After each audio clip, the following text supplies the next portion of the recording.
একটি ছোট্ট গ্রাম ছিল, নাম তার নূরপুর। সেই গ্রামে থাকতো এক যুবক, নাম রায়হান।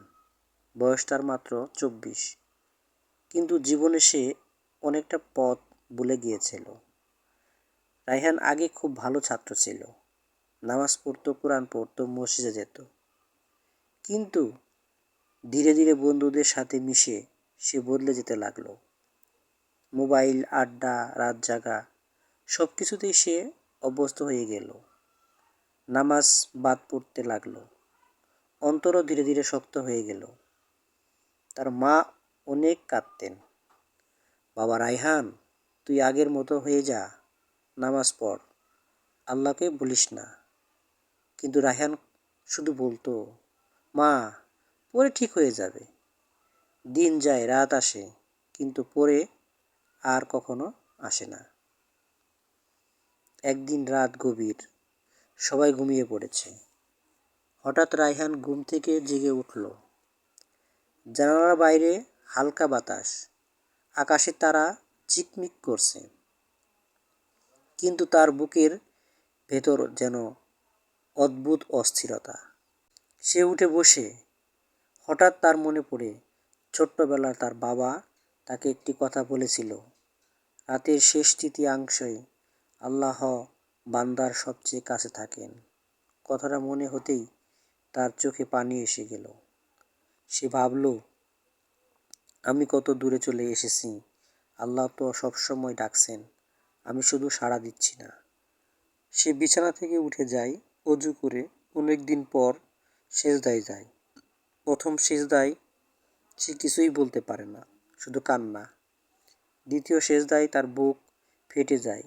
সে বলে, হে আল্লাহ, আমি অনেক দূরে চলে গেছি, আমি আপনার গুনাহগার বান্দা, আমাকে ফিরিয়ে দিন। তার কান্না থামে না। সে অনুভব করে তার ভিতরের সব অন্ধকার যেন একটু একটু করে ভেঙে যাচ্ছে। ঠিক তখনই তার মনে পড়ে একটি হাদিসের কথা, আল্লাহ তার বান্দার তওবায় এত খুশি হন যেমন মরুভূমিতে হারানো উট ফিরে পেলে মালিক খুশি হয়। এই কথা মনে হতেই রায়হানের বুক ভরে যায় এক অদ্ভুত শান্তিতে। সে বলে, আল্লাহ আমাকে এখনও ছেড়ে দেননি।